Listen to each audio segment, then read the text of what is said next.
Halo, nama saya Jessica, NPM 1842167.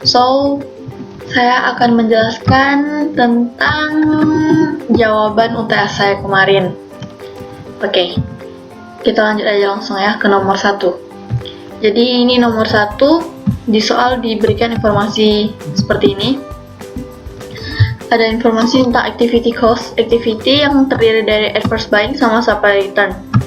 Kemudian ada juga supplier data, yaitu ini unit forecast price, and then unit forecast, berapa banyak yang telah dibeli, kemudian insufficient unit, dan juga return unit.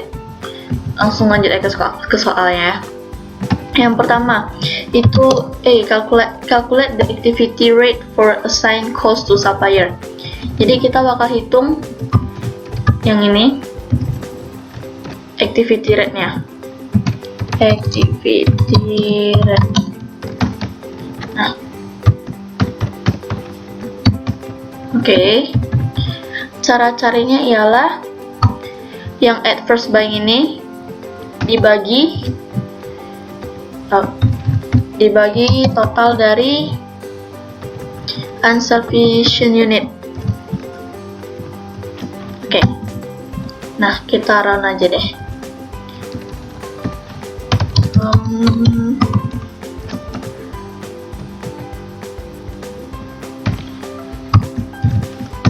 Kemudian yang supply return juga sama. Supply return ini kita bagi dengan total return unit. Dapatnya supply return rate. Oke, ini untuk nomor 1. Kemudian untuk yang nomor 2 atau yang B. Yang B yang ditanya calculate total unit purchasing cost for each component for each supplier. Oke. Kita bakal bikin tabelnya. Itu kita copy tabel sini aja biar lebih gampang, biar lebih cepat.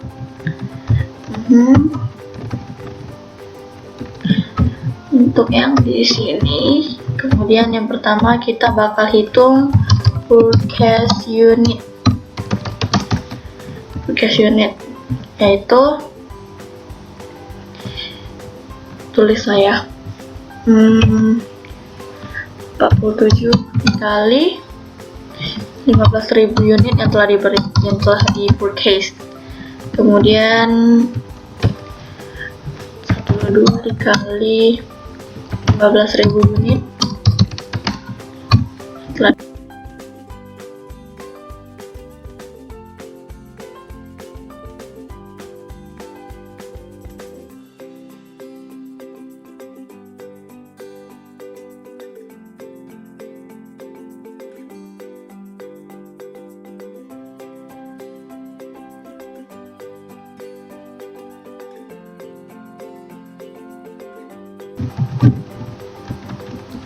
Kemudian kita bakal hitung yang adverse buying. Sama juga. Jadi masing-masing unit yang ada. Jadi kan yang insufficient unit ini kan ada 450, 1000 dan 1000. Nah, itu kita bakal kaliin ke masing-masing rate-nya. Oke.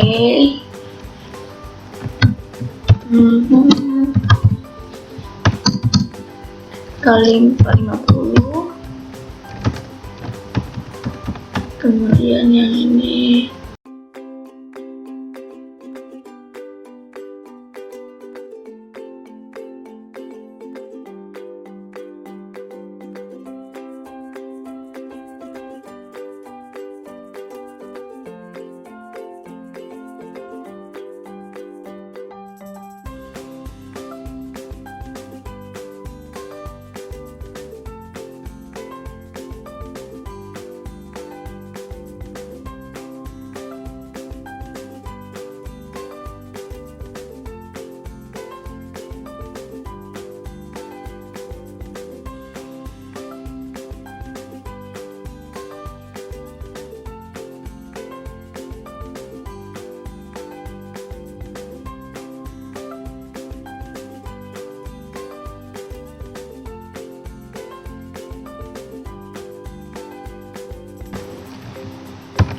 Kemudian kita bakal totalin semua, total cost.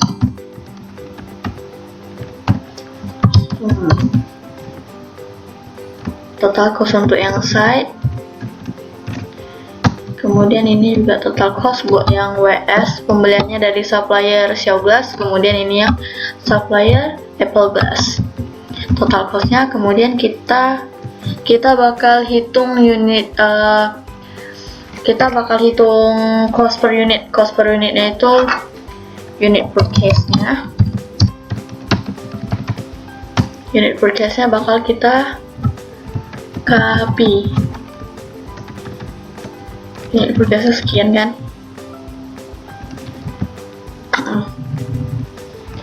Unit per case-nya bakal kita copy sini ya. Oke. Ini unit per case-nya. Kemudian kita bakal nyari cost per unit. Cost per unitnya itu ialah total cost ini kita bagi unit per case-nya. Nah, dapatnya cost per unitnya sekian. Kalau misalnya masing-masing ini dijumlahkan, masing-masing dari yang per supplier ini dijumlahkan, itu bakal dapatin hasil yang sama. Oke, kita bakal round.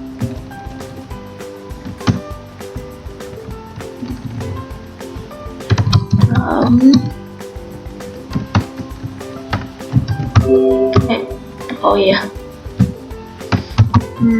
Oke. Kemudian ini kita round juga. Kalau kita bulatkan ya, nanti bakal hasilnya sama. Nah, tadang, selesai. Jadi ini cost per unitnya.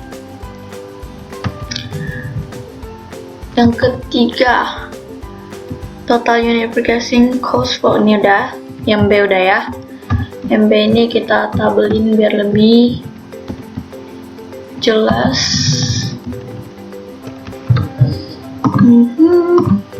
Oke.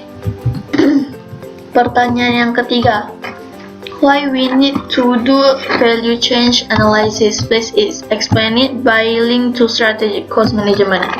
Jadi kalau jawaban saya, value change analysis, kenapa kita harus melakukannya? Karena agar kita bisa pantau dari bahan baku dibeli dan diproses hingga sampai ke tangan customer. Jadi kan value change itu bisa dikatakan dari proses dimana dari bahan baku yang kita beli sampai barang kita ini udah jadi dan udah sampai ke customer. Itu adalah value change analysis. Kenapa harus kita lakukan? Karena selama proses itu kita bakal bisa mantau cost kita mana sih yang ini value added cost maupun non value added cost, yang mana yang bisa kita cut off. Jadi kita juga bisa susun strategi cost supaya cost kita lebih kecil tapi kualitas barang tetap bagus dan sebagainya. Jadi dapat mengambil keuntungan lebih banyak. Oke, itu dari jawaban saya. Oke, kita lanjut ke nomor 2. Nomor 2.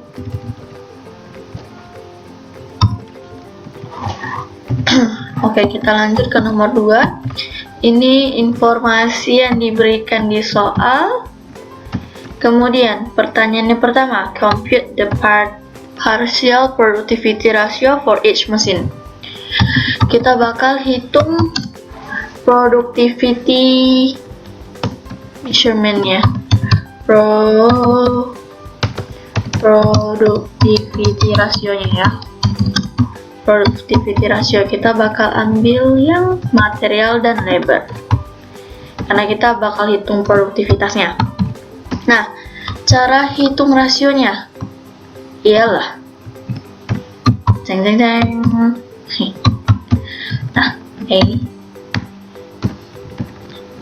Nah, kita bakal hitung material rasionya itu dengan output produced and sold bagi material yang digunakan, dapatnya 0,5. Ini untuk existing mesin. Kan bisa copy ya. Nah, kita copy ya. Ini untuk existing mesin. Lalu kita hitung lagi untuk lebarnya, output produce-nya itu per labor use-nya. Dapatnya segini. Ini adalah rasio dari material dan lebar untuk existing mesin. Nah, kita cara hitungnya sama juga untuk yang mesin A. Dapatnya segini. Ini aja deh. Nah, kita bisa lihat yang mesin A ya, untuk yang labor use-nya juga sama cara hitungnya. Mesin B juga demikian cara hitungnya. Nah, kemudian pertanyaan yang kedua. Belum. Describe each machine compared to existing result. Jadi kalau di compare untuk yang ini kesimpulan saya sendiri. Kalau untuk yang existing mesin dibandingkan dengan mesin A, kalau kita hitung produktivitasnya,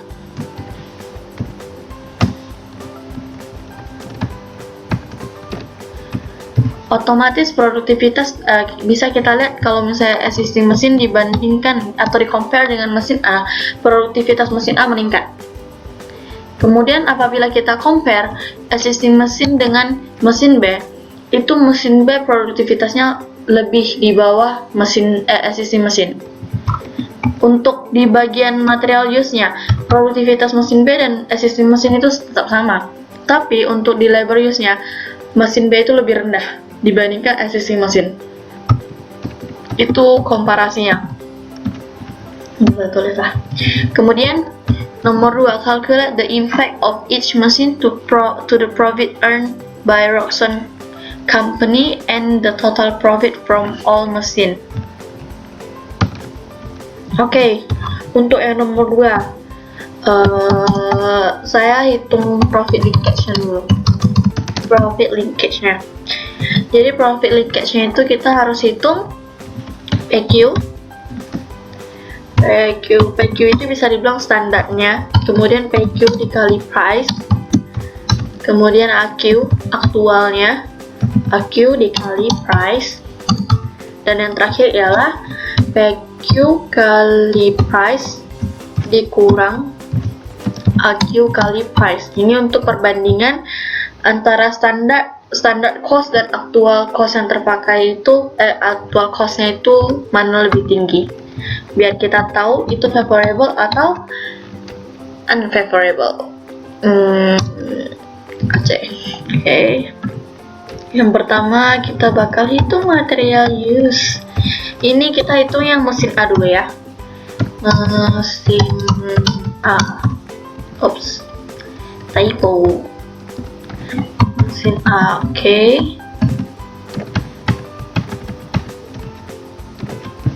Actually di soal nggak minta profit linkage, tapi untuk perbandingannya antara cost dan profitnya. Kalau kita dari material use, profit ini cara hitungnya sama dengan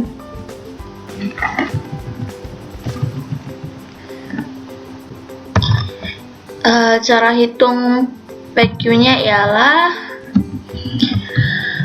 output dari mesin A bagi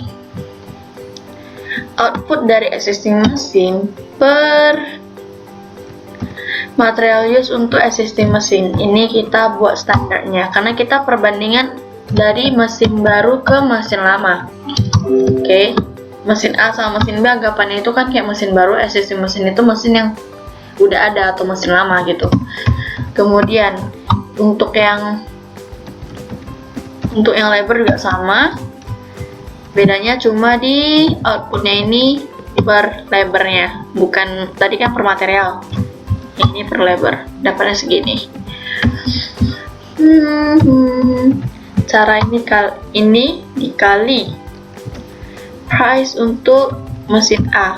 Kenapa? Karena kita mau bandingin apple to apple. Kali, actually I don't know My answer is right or not. AQ-nya aktualnya maka ini bagi output mesin upper, material use-nya. Yang ini juga sama.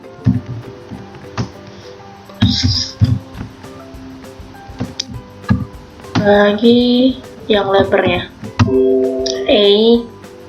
Pardon me. Oh iya, tadi aku salah ketik berarti. Per lebarnya. Oke, dapatnya segini. Kemudian dikali dengan harganya lagi. Price cost-nya.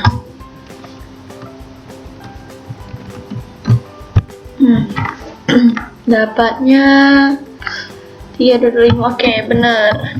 Lalu yang ini standarnya dikurang aktual cost-nya. Kita bisa nengok apakah aktual dan standarnya mana lebih besar. Dan ternyata standar cost-nya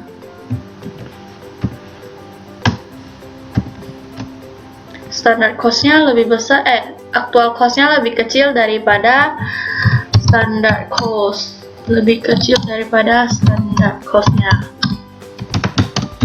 Maka yang ini dianggap favorable.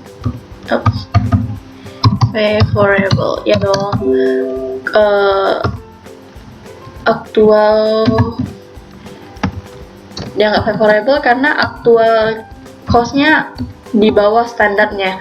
Jadi otomatis cost dari produksinya lebih kecil. Nah, kita hitung yang mesin B juga sama caranya.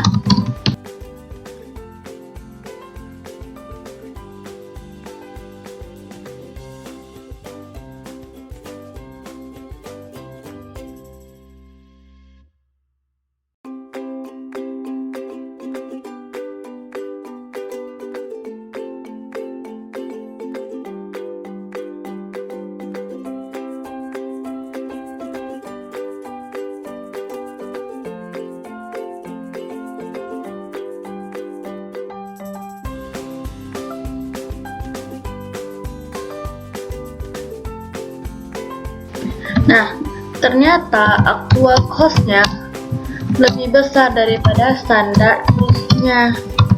Jadi, untuk yang mesin B dianggap unfavorable. Baik, kita bakal ke profit-nya. Jadi, kita bakal hitung profit atau revenue-nya.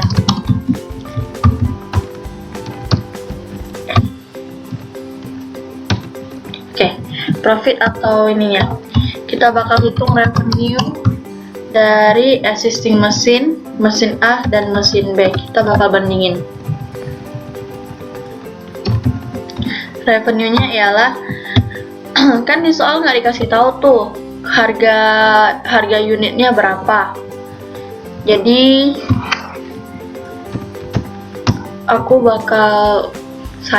saya bakal umpamakan kalau harga per unitnya itu adalah $100. Ya, biar cuan. Harga per unitnya adalah $100 ya. Jadi kita bakal hitung unit sold-nya dikali harga per unitnya $100. Nah, yang ini juga sama. Ini aja deh. Ini rumusnya kita kunci. Nah, jadi kita tarik ke samping aja. Nah, ini dia 30, 35, udah sama dengan jawaban. Kemudian kita bakal hitung cost-nya. Cost-nya terbagi menjadi dua. Ada cost yang material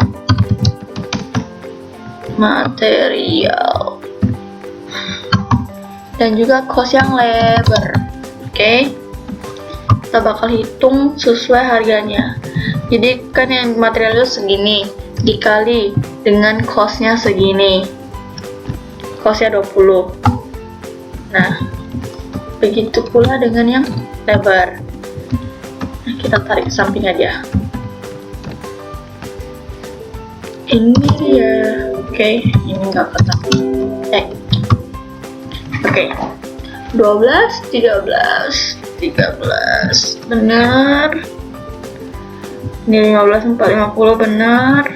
Oke. Make sure ke jawaban.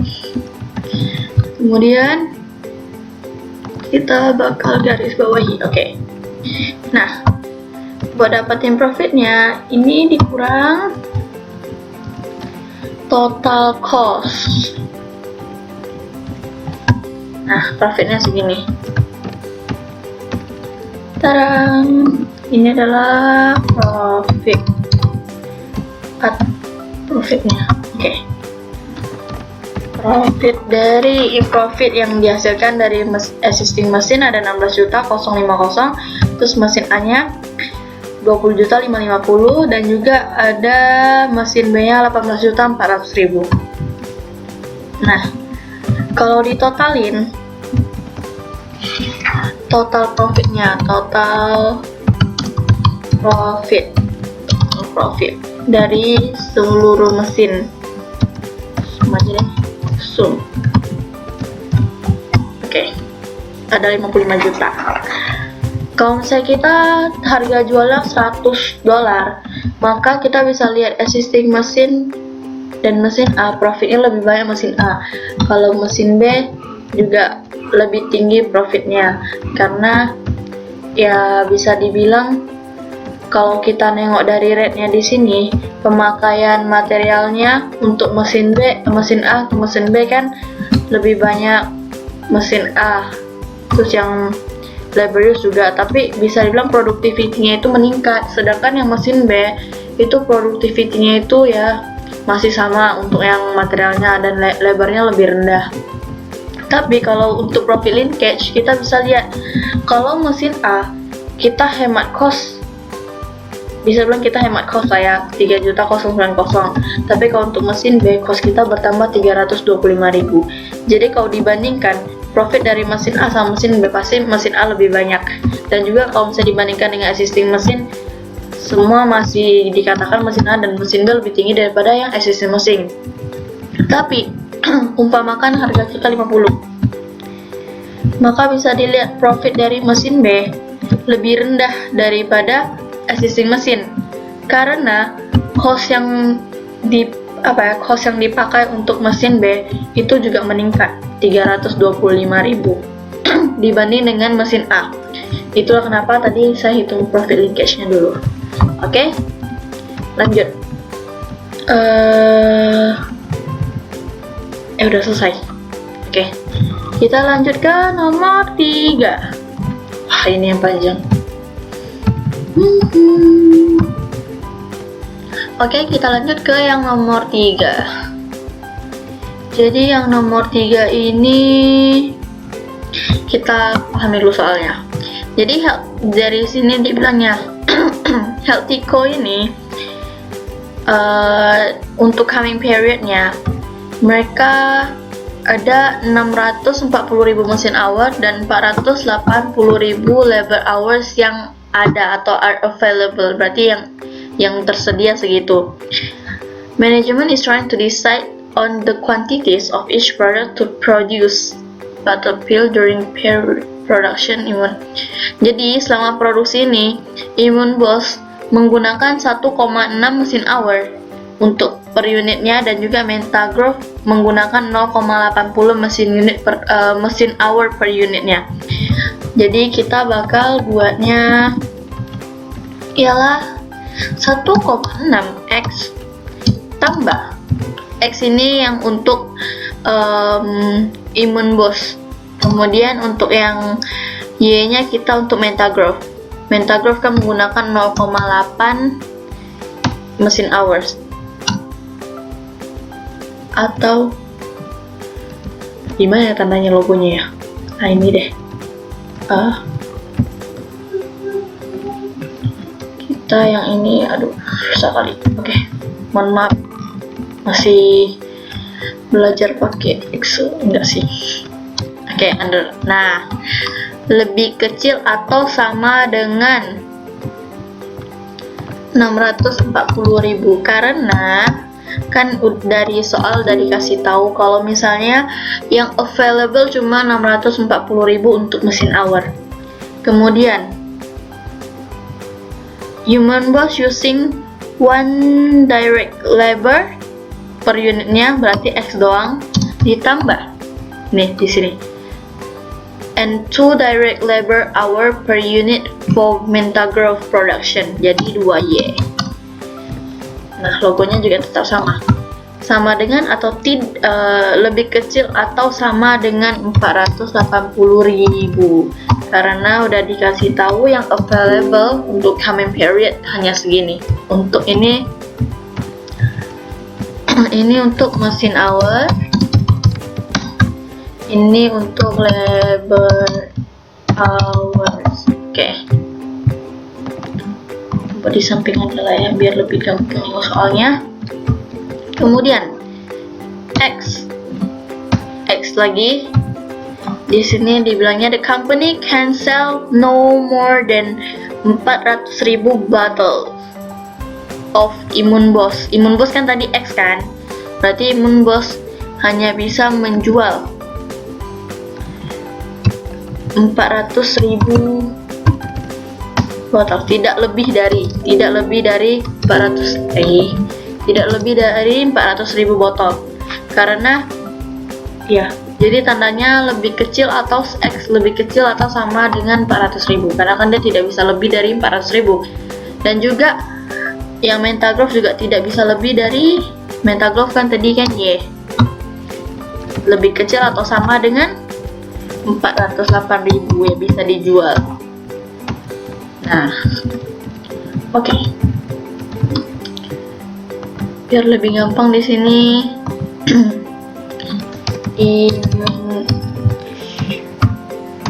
Immune Boostnya X, kemudian yang Mentagrove-nya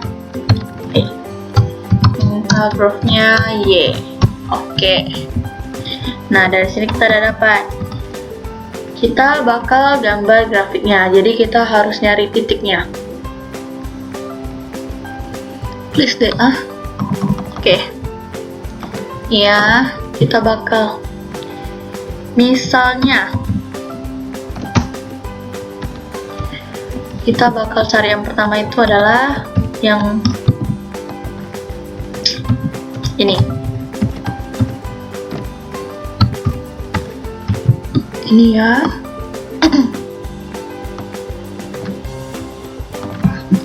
Kita umpamakan X sama dengan X itu X sama dengan 0. Maka 1,6 dikali 0 tambah 0,8Y. Ini kita pakai sama dengan dulu, 640.000 akan.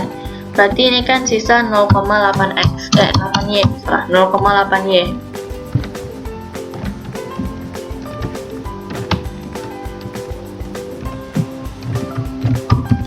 Y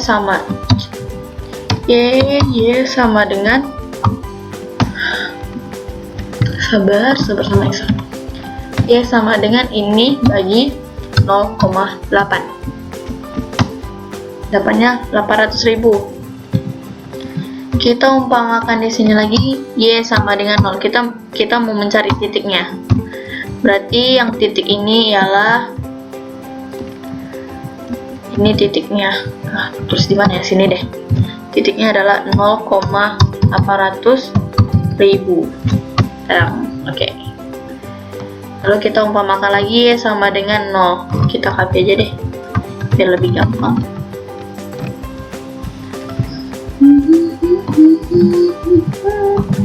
Sekarang yang diumpamakan adalah Y sama dengan 0. Berarti ini 1,6x 0,8 kali 0. Oke. Berarti ini sisa 1 1,6x. X sama dengan 800.000 dibagi 1,6, dapatnya 400.000. Maka untuk yang ini titiknya adalah 400.000, 0. Kita sedang mencari, bukannya gitunya.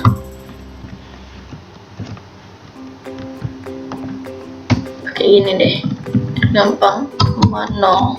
Oke, nah cakep. Lalu kita bakal lakuin hal yang sama untuk yang ini juga. Umpamakan X sama dengan 0 dan Y sama dengan 0. Oke.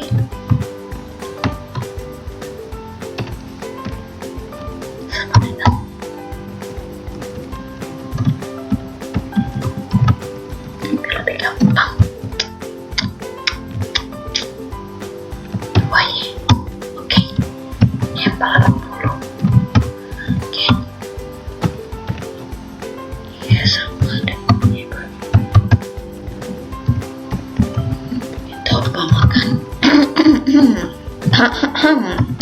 kita umpamakan X sama dengan 0. Oke, dapatnya 240.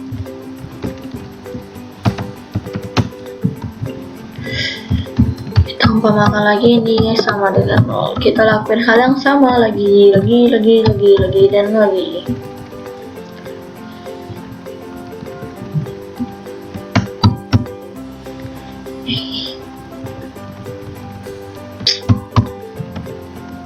Ini 2 kali 0, berarti ini bisa X, ini X juga. Oke, sama dengan bagi 1 dong. Nah, dapatnya segini. Jadi ini adalah 480.000 bagi koma 0. Ini adalah titiknya. Pixel ini ya.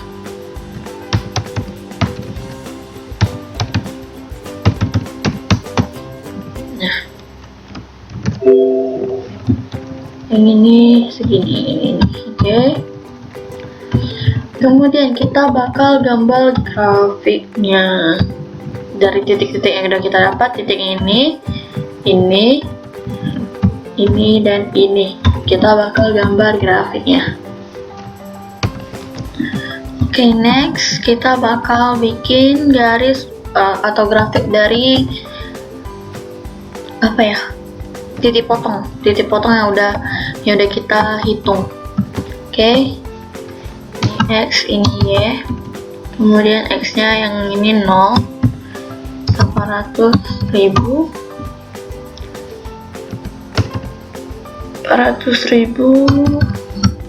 0, kemudian 0,240.000, kemudian 480.000, 0. Oke. Yang ini grafiknya bakal kita blok. Kita bakal bikin charts matematik.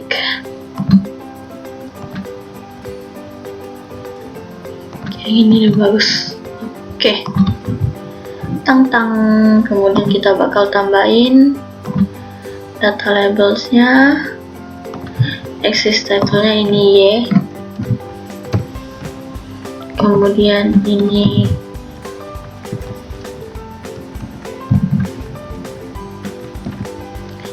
X. Ini kita buka aja. Dia ada data labelsnya ya. Data labelsnya call out. Oke, call out option. Kita bakal pindahin ini ke sini, kemudian ini ke bawah.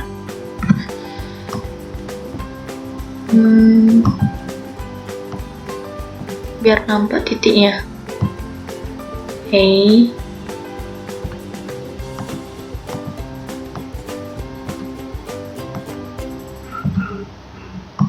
Ntar ya, saya edit.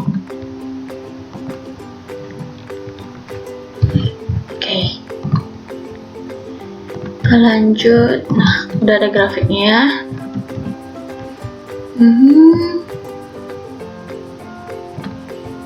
Kita turunin ya. Nah, dari sini kita bisa lihat kan, yang daerah yang kena titiknya yang sini, kemudian di daerah sini, sini dan juga sini. Nantinya kita bakal gimana ya cara ininya? Sebentar ya. Teng. Coba bisa gak pakai ini? Taruh di atas sini.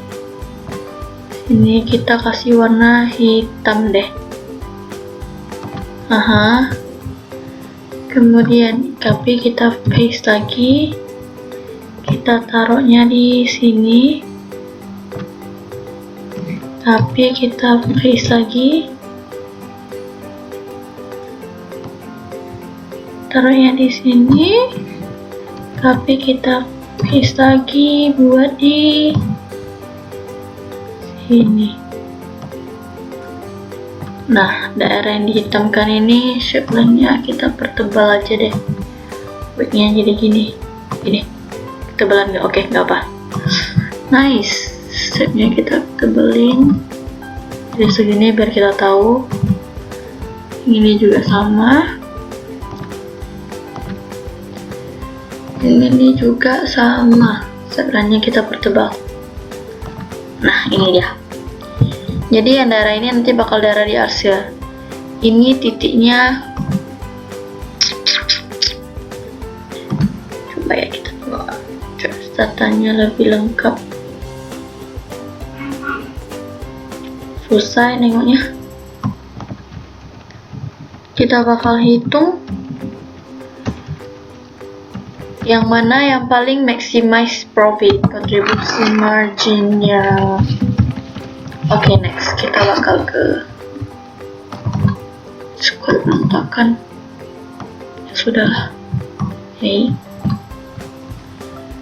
Oke, forget it.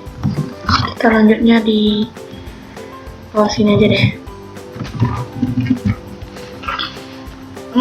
Kita bakal hitung contribution margin. Contribution marginnya adalah yang pertama itu adalah immune boost contribution marginnya. Kita lihat di soal. Unit selling price tambah unit variable cost.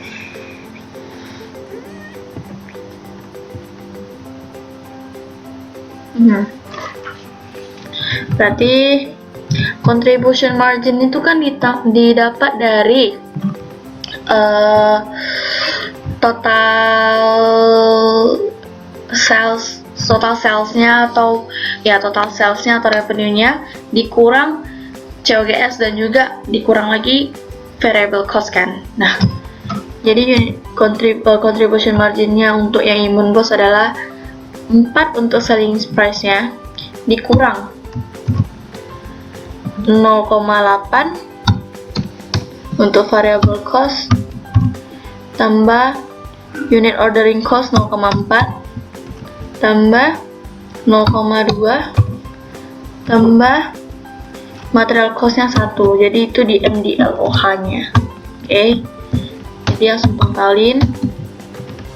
Gedein aja Pak ya. Oke, totalinnya dapatnya sama dengan 4 ini kurang sum dari cost ini. Dapatnya 1,6 dolar per unit. 1,6 dolar.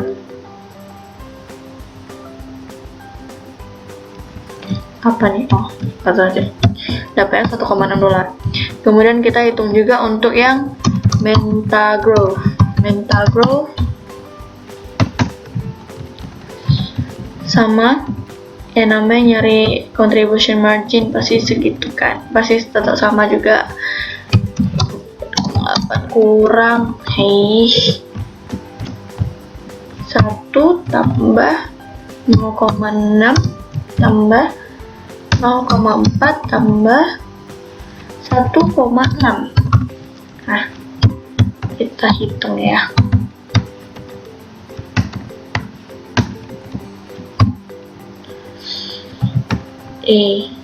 Alah, ini kurang sum dari total ini.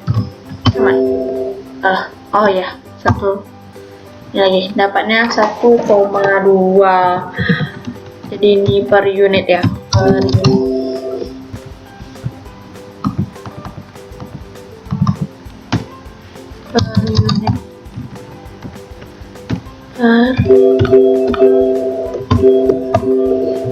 Kok gini ya? Per unit. Oke. Ini adalah contribution marginnya.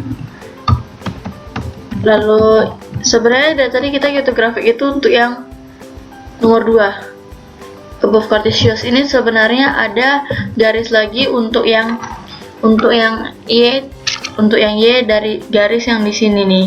Ada 480.000, garisnya itu langsung ke, berarti kita pakai garis ini aja deh. Pakai insert shape. Yang ini dia sebenarnya sini lah kira-kira 480.000. Ini untuk garis, sebenarnya ini untuk garis yang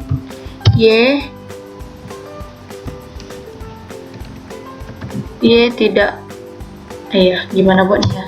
Y lebih kecil atau sama dengan gitulah ya, sama dengan 480.000. Lalu kita juga ada garis yang X.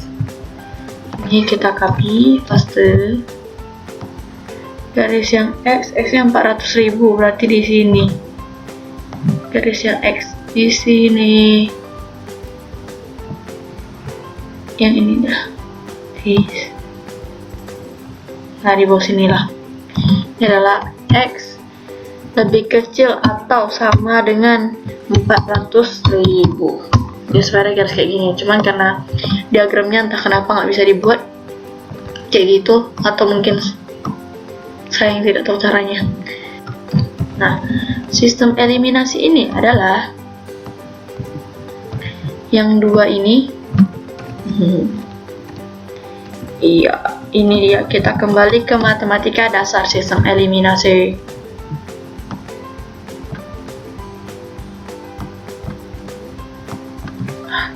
Jadinya nggak rapi.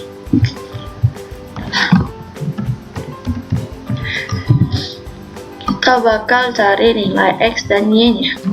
Kalau yang saya pakai itu yang kali 2,5 kali 1,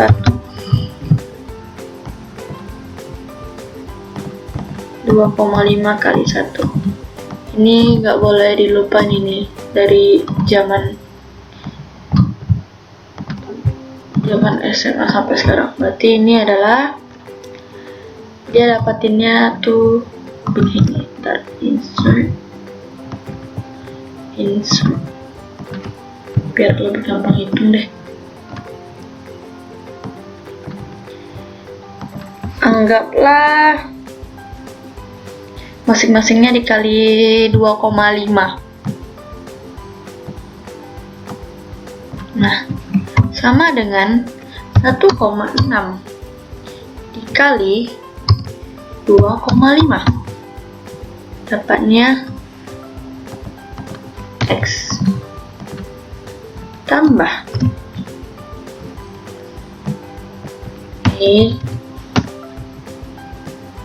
mohon maaf, ini kok ribet gini ya.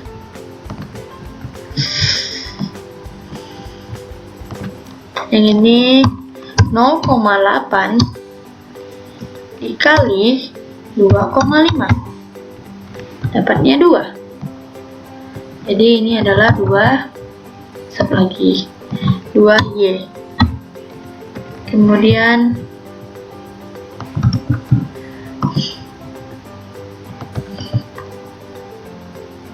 supaya kelihatan, sorry ya, sama dengan, kita umpamakan ini udah sama dengan ya, biar lebih gampang hitung. Kok lagi ini gua nggak ada underline. Oke, sama dengan 648.000 ini dikali 2,5 yang ini. Kita mau sistem eliminasi buat dapetin nilai X atau Y terlebih dahulu. Nah, yang ini juga sama, X nya kali 1 kali 1 dapatnya 1X atau X doang. X lah, X tambah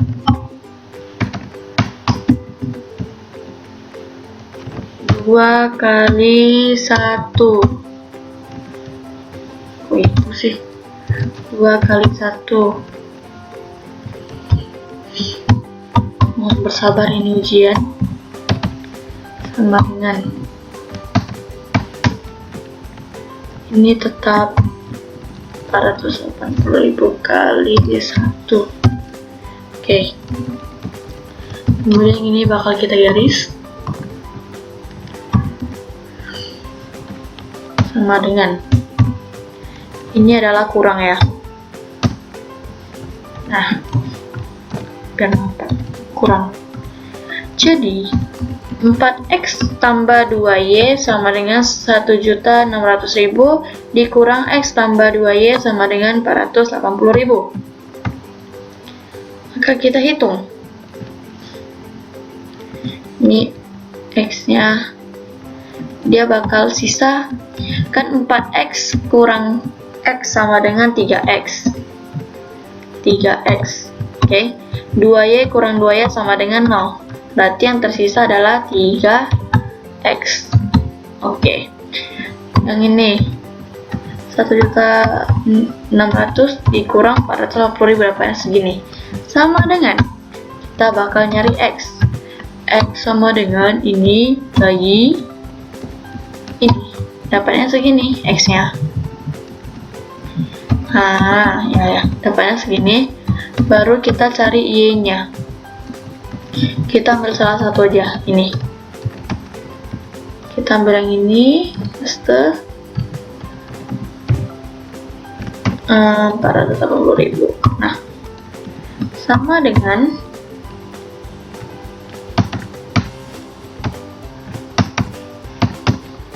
kolom. Nah, ini kita hilangin dulu garisnya, tidak butuh garis.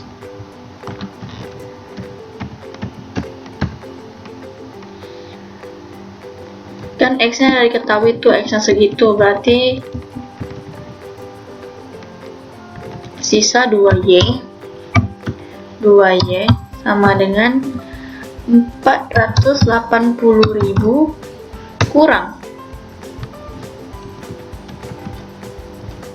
dulu deh, sama dengan 480.000 kurang 373, karena kan X nya di sini nih plus kan, pindah ruas dapatnya segini, sama dengan sama dengan ini bagi 2, dapatnya 5333 gitu. Jadi inilah dapat titik yang sini, karena kan susah kan estimasinya, ini tuh titiknya berapa. Nah, cara carinya dengan sistem eliminasi ini. Dapatlah titik yang pertama kita dapat itu adalah, wah ini salah kotak.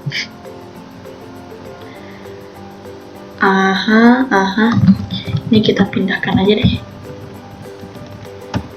Nah, kita pindahkan ke sini. Pindah mulu dari tadi. Nah, maka dapat yang titik yang C ini adalah yang ini. Jadi ini dapatnya dari sini, dari sistem eliminasi. Karena kita bingung tuh, yang ini tuh titiknya berapa, nggak nampak. Kalau misalnya ini kan jelas 0,0, terus ini 0,240, terus yang ini 400.000,0. Nah yang ini kita nggak bisa, kita bingung kan berapa. Cara carinya dengan ini, sistem eliminasi pelajaran matematika. Hebat loh akuntansi loh, pelajaran matematika. Lanjut. Nah, dari sini kita bakal hitung contribution margin-nya, total CM-nya, total CM, yaitu 1,6 tambah 1,2, 1,6x tambah 1,2y.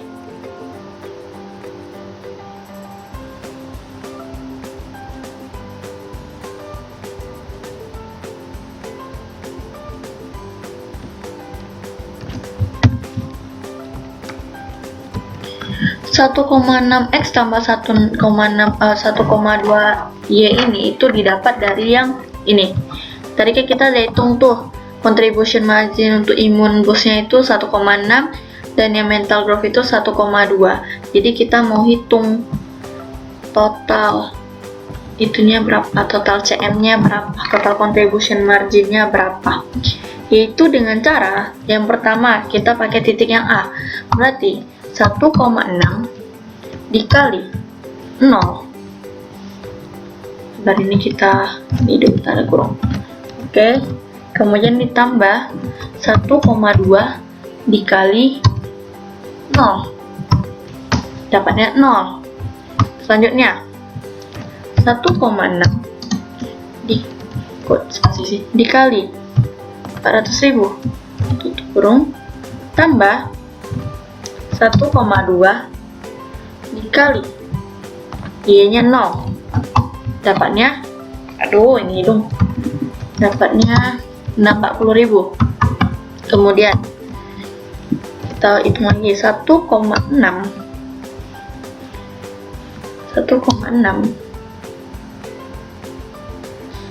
kayaknya kita nggak apa, lanjut lah. Kali ini tambah 1,2 dikali yang y-nya, dapatnya segini. Kemudian sama dengan 1,6 dikali 0 x-nya ditambah 1,2 dikali 240.000 y-nya, dapatnya 288.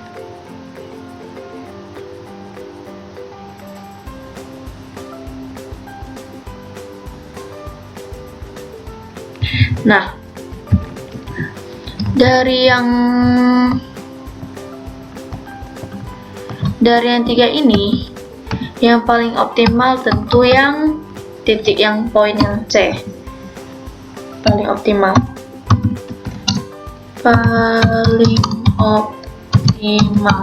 Kenapa? Karena contribution margin-nya paling tinggi. Jadi dianggap itu yang paling optimal. Jadi yang titik yang paling optimal untuk kok balik sih? Yang paling optimal untuk imun bos sama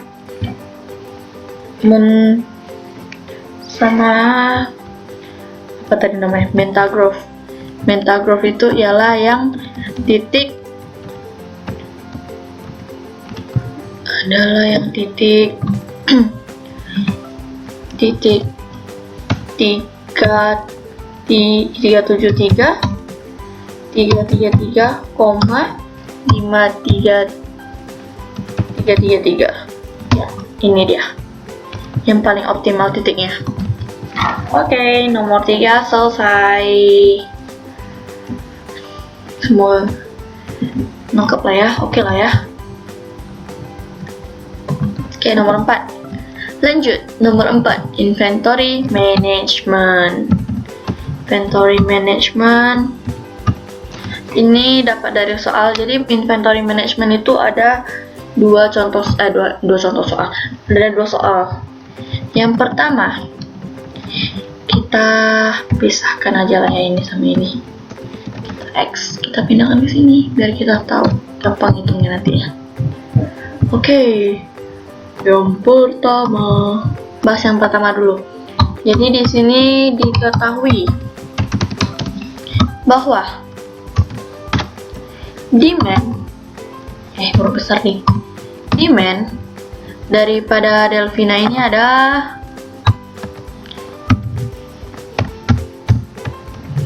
80.000 pounds.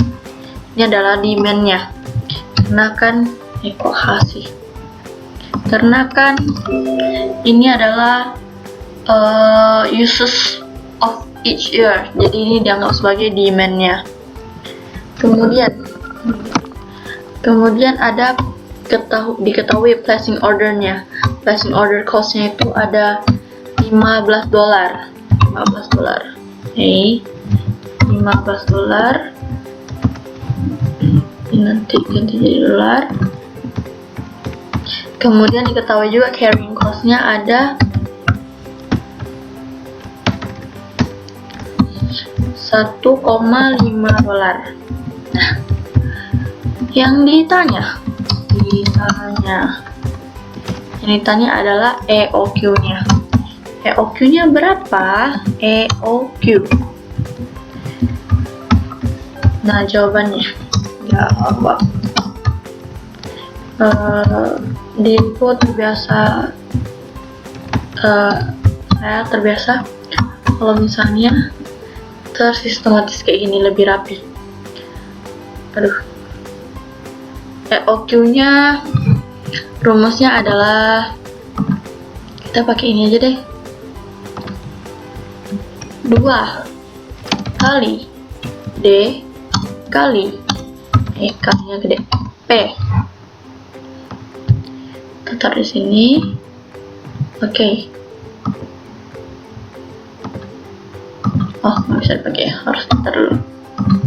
Oke.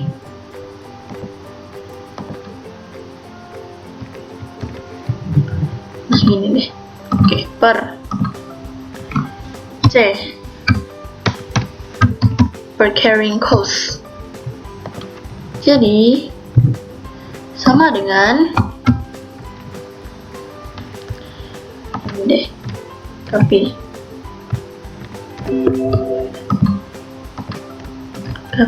paste.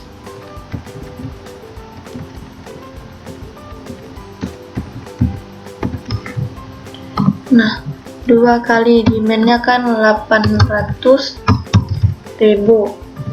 kali P-nya $15.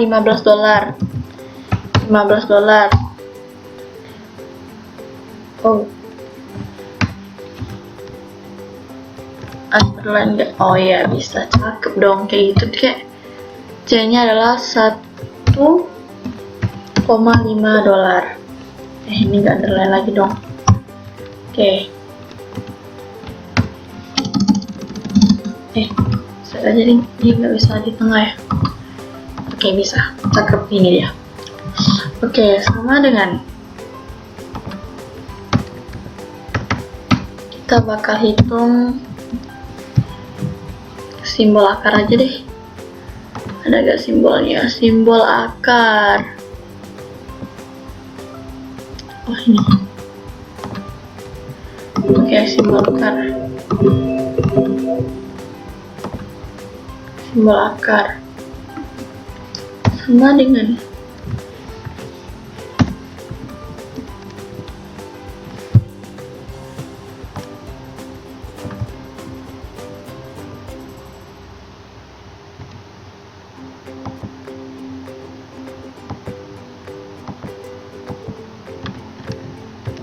jadi dulu. Sorry aku lama kok, maaf kok. C all perhatian tengah. Oke, berarti C yang ini geser dulu, C yang ini hapus ya pakai ini. Oke, nah gini deh. C ini jangan underline. Oke, cakep. Sama dengan 2 kali 80.000. Ya. Demand-nya aku belum bisa angka ya. Demand yang di udah kok. Jadi nah gini. Oke, sama dengan 2 kali ini, lalu kali lagi ini, per this. Oke, pakai ini aja. Nah, cakep. Ini kita match cell, terus kita gedein aja biar nampaknya lebih real gitu loh. Oke, gedein. Oke, nah kayak gini. Oke, sama dengan akar dari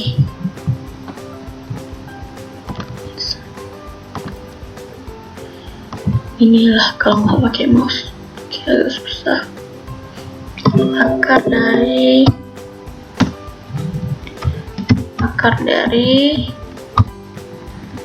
ini bagi ini, akar dari sama dengan rumusnya SQRT dari iota. Nah, cakep. X aja deh. SQRT dari ini dapatnya segini.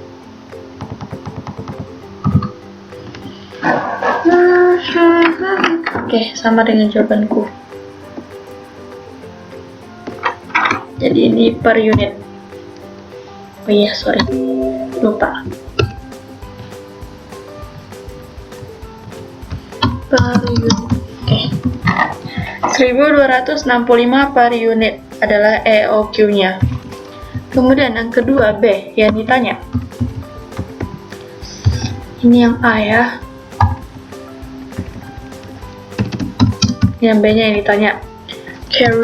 Carrying cost-nya berapa? Carrying cost-nya berapa? Ordering cost-nya berapa?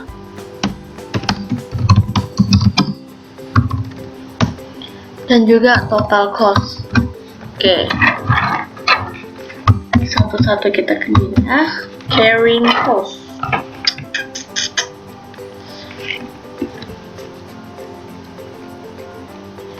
Carrying cost rumusnya adalah carrying cost yang diketahui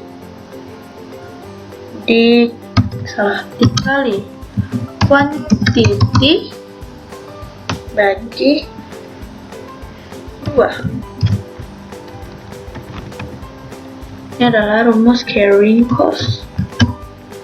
Kemudian ordering cost rumusnya adalah ordering cost kali demand bagi quantity ya quantity order benar, quantity order. Nah, jadi ini EOQ itu adalah economic order quantity kalau nggak salah ya, harusnya sih iya. Oke, lanjut. Kalau total cost adalah ordering cost yang ini ditambah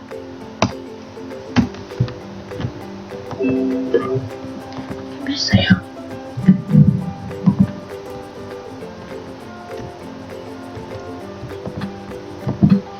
Bisa nggak sih yang ini? Enggak bisa.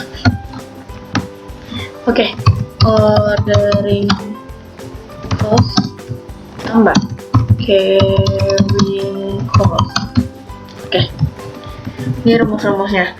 Jadi yang kita hitung pertama itu kita hitung dulu carrying cost lah ya.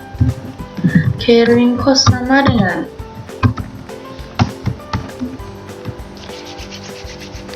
carrying cost yang diketahui kan ada ini. Nah, dikali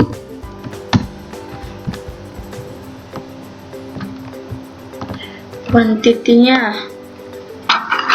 order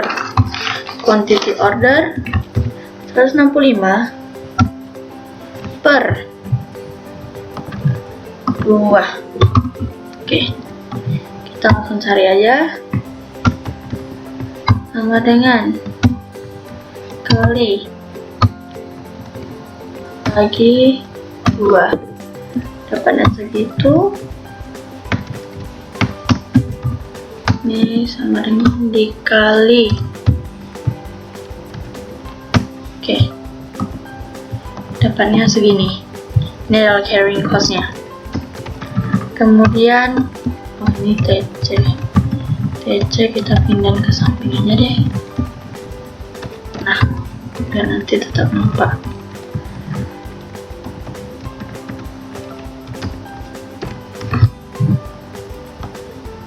Oke, ordering cost sekarang. Ordering cost, oke, sama dengan ordering cost atau placing order cost dikali demand-nya ada 80.000 yang diketahui dari soal per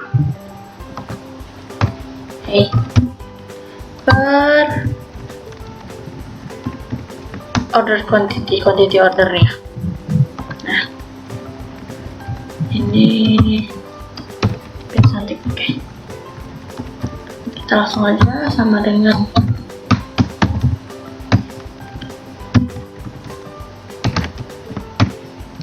ini bagi ini. Oke, dapatnya 63. Kok lagi ini dikali ini. Oke, dapatnya segini. Ternyata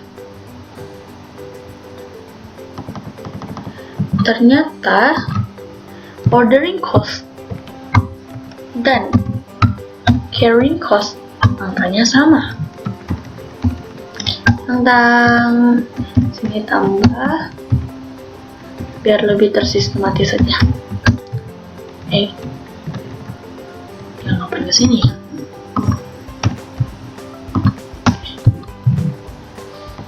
Oke, sama dengan tambah.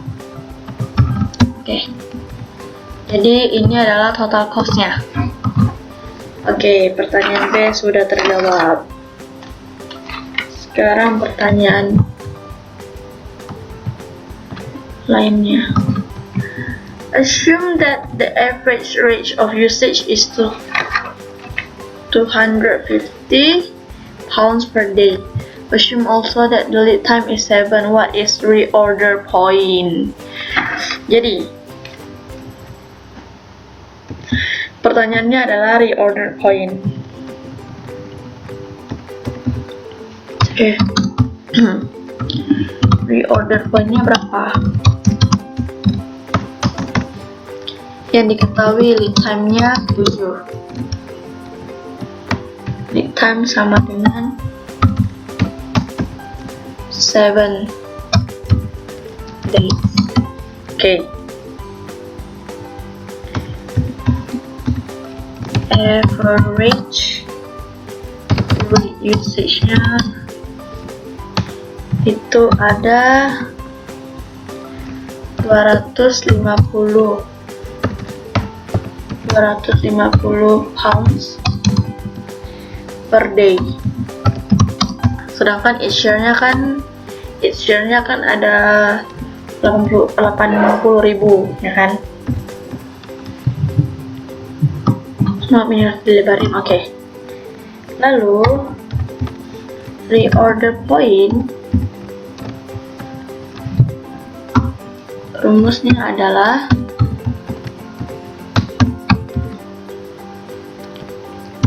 rate of usage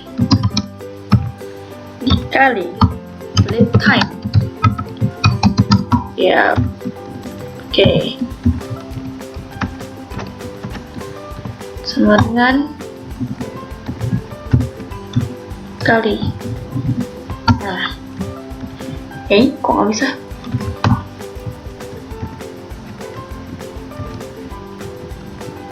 Kan? Oke, benar dah. 1750.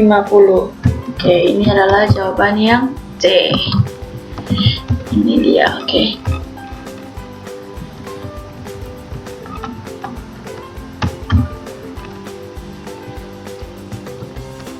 Oke, explain the difference between just in time and traditional inventory. Jadi kalau traditional inventory itu dia metodenya itu metode EOQ. Jadi maksudnya kayak kalau misalnya traditional inventory itu tuh kita tuh ada restock, perusahaan itu bakal ada restock. Jadi EOQ itu kan menghitungkan kira-kira sekali pesan itu kalau misalnya kita sekali pesan kira-kira berapa banyak atau berapa unit itu yang lebih ekonomis gitu kan kita ngitungnya. Jadi otomatis secara gimana, secara langsung maupun tidak langsung ya kita bisa lihat kalau misalnya perusahaan itu tentu dia ada restock. Jadi dia restocknya berapa, kemudian lead time berapa lama dia harus pesan lagi. Jadi otomatis dia ada stok di gudang atau di perusahaan itu. Sedangkan kalau just in time dia beli bahan baku yang memang dipakai, ya dia baru beli gitu. Jadi itu mendorong supplier itu kalau misalnya menyediakan barang kepada si perusahaan ini harus beberapa jam, bisa jadi beberapa jam sebelum barang ini dipakai. Jadi misalnya nih mau produksi barang, perusahaan ini memesan bahan bakunya dan hari itu harus nyampe juga gitu. Dan setelah akhir proses produksi itu barangnya udah habis, maksudnya bahan bakunya tuh udah habis, gak ada sisa atau gak ada persediaan lagi gitu. Itu just in time. Jadi lebih ke perusahaan ini gak ada persediaan barang lagi, di gudang itu nggak bakal ada sisa persediaan barang. Sedangkan kalau misalnya tradisional itu dia bakal ada sisa stok berapa. Nanti misalnya pesannya itu 30 hari sekali atau gimana gitu kan. Nanti itu dia enggak deh, lead time-nya misal 7 hari yang kayak ini kan, lead time-nya 7 hari. Jadi dia harus misalnya dalam 7 hari ini kira-kira pemakaian 7 hari, anggaplah 250 pounds ini kan pemakaian per hari nih. Jadi misalnya kalau misalnya lead time-nya 7 hari, maka dia harus ada sisa, kalau misalnya stoknya ada sisa nih, kalau misalnya stoknya sisanya 1750 itu tuh dia harus pesan lagi. Jadi kalau misalnya reorder point, kalau misalnya stok inventory-nya itu udah sisa 1750, dia harus pesan ke supplier. Jadi anggapannya 1750 ini otomatis kan kita akui sebagai persediaan. Nah, sedangkan kalau just in time, dia nggak bakal ada persediaan. Namanya juga just in time, hanya pada waktu itu. Jadi ketika pada waktu itu mau dipakai atau mau digunakan bahan bakunya atau materialnya, maka pada hari itu juga dia baru pesan dari supplier, dan supplier hari itu juga harus nganter ke perusahaan ini. Dan ketika bahan baku ini dipakai, nantinya nggak bakal ada sisa persediaan lagi gitu. Itu untuk just in time. Jadi bedanya dengan tradisional, yang paling nampak itu kalau misalnya just in time, satu dia nggak ada persediaan. Jadi ketika dia mau dipakai, dia baru pesen. Sedangkan kalau misalnya yang tradisional, dia ada pakai metode EOQ. EOQ itu kira-kira sekali order kita berapa banyak. Bagusnya yang ekonomisnya itu sekali order itu berapa banyak. Lalu misalnya lead time-nya berapa hari. Nah, ketika stoknya udah mencapai angka berapa, kita udah harus pesen lagi gitu. Jadi anggapannya tuh tradisional itu ada persediaannya, ada sisa persediaan, ada stockingnya gitu. Sedangkan kalau misalnya yang just in time, dia nggak ada persediaan, jadi mau pakai baru beli gitu. Nantinya kalau saya pakai, ya berarti udah habis semuanya gitu. Jadi dia nggak ada sisa persediaan. Sebenarnya kalau di ujian kemarin UTS itu karena saya fokus di hitungan, lalu yang bagian 4 ini saya tunda atau postpone dulu, ngerjain dulu hitung-hitungannya lagi.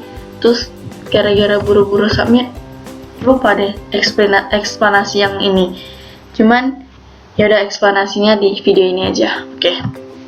Oke, itu untuk nomor 4. Selanjutnya kita bakal lanjut ke yang soal nomor 2-nya. Second case. Oke, lanjut.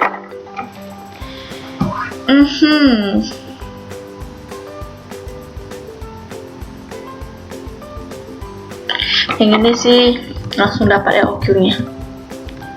Oke.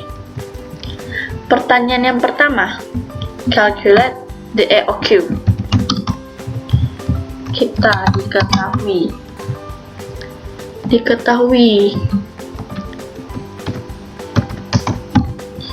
D-nya berapa?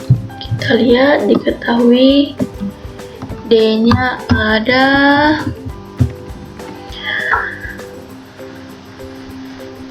annual demand of the part is 35A is 35,000. Jadi demandnya 35.000. Kemudian diketahui lagi place order cost-nya. Itu ada, ini ada 600 units and number of unit order is time and order is placed. Cost-nya, jadi dia sekali place order itu 600 unit, itu cost-nya 30. Kita bisa bilang ini per 600 unit. Oke. Kemudian itu ya. Kemudian cost of carrying cost-nya sama dengan, ya pasti ada muncul. Carrying cost-nya sama dengan $4 per unit. Kita pakai dolar biar lebih gampang. Oke, $4 per unit. Pertanyaannya adalah AOQ. AOQ rumusnya sama yang tadi ya. Copy aja deh.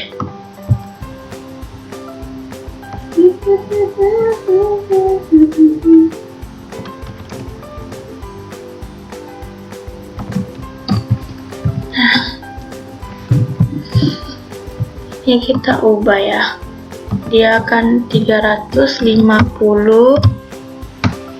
unit, placing order cost-nya 30, lalu carrying cost-nya $4. Oke. Maka kita ganti ininya adalah 2 kali 35.000 kali 30 $30 bagi nih. Jadi ini adalah ini sih. Ini geserin dulu deh. Oke. Nah, 525 berarti hasilnya adalah 725 unit per satu kali order. Oke. Lalu selanjutnya pertanyaannya, calculate the total cost by ordered quantity as AOQ. Ordered quantity as AOQ. Oke. Total cost. Jadi total cost itu kan rumusnya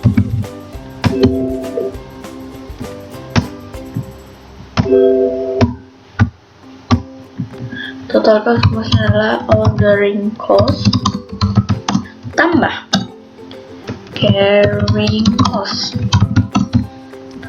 Maka kita hitung dulu ordering cost-nya. Ordering cost ialah ordering cost, ngitungnya ordering cost dikali demand per gampangnya demand, ini dulu deh khusus yang ini, demand per ini gimana ya buatnya, ini dulu ordering cost. Oke. Tambah rumus carrying cost ialah underline carrying cost dikali quantity order bagi 2. Nanti baru ininya. Ini underline hilangin. Oke.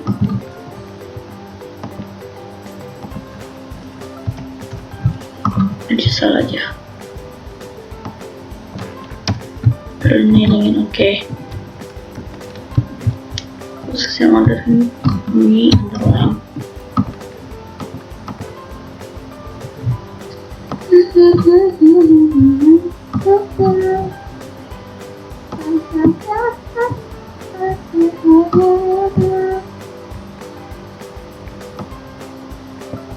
Oke, ini bagi ada lagi aja deh.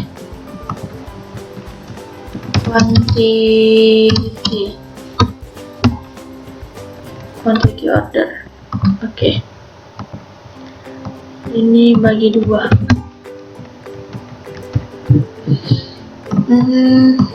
Nah, rumusnya. Berarti, kita hitung ordering cost-nya. Ordering cost-nya kan,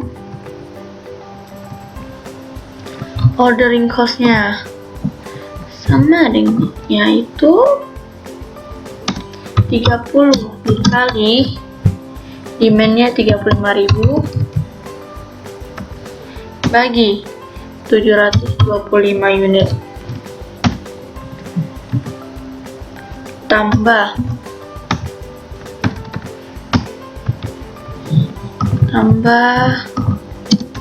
carrying cost-nya kan $4 dikali quantity ordernya 725 bagi 2 kurung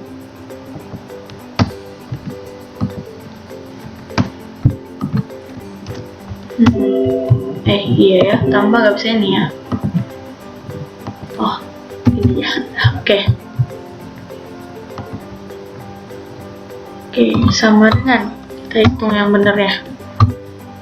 30 ini dikali demand-nya ini bagi 725 tutup.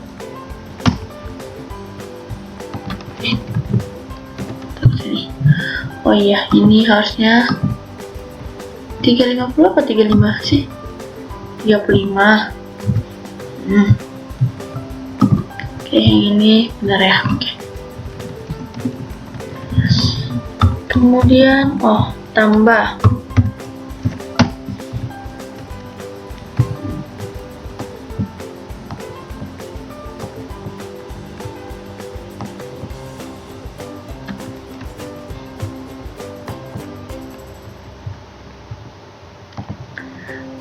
tambah $, kali quantity order bagi 2. Depannya segini kan sama lagi kan. Jadi emang biasanya kalau misalnya untuk yang ini itu ordering cost sama carrying cost pasti sama akhirnya. Sama dengan ini ordering cost tambah carrying cost, maka total costnya adalah 2.898.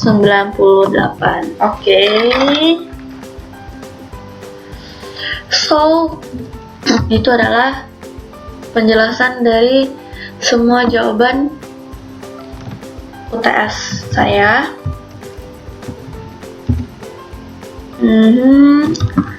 Sekian dari penjelasannya. Apabila ada salah, ya mohon dimaafkan dan mohon dikoreksi. Sekian dan terima kasih. Bye bye.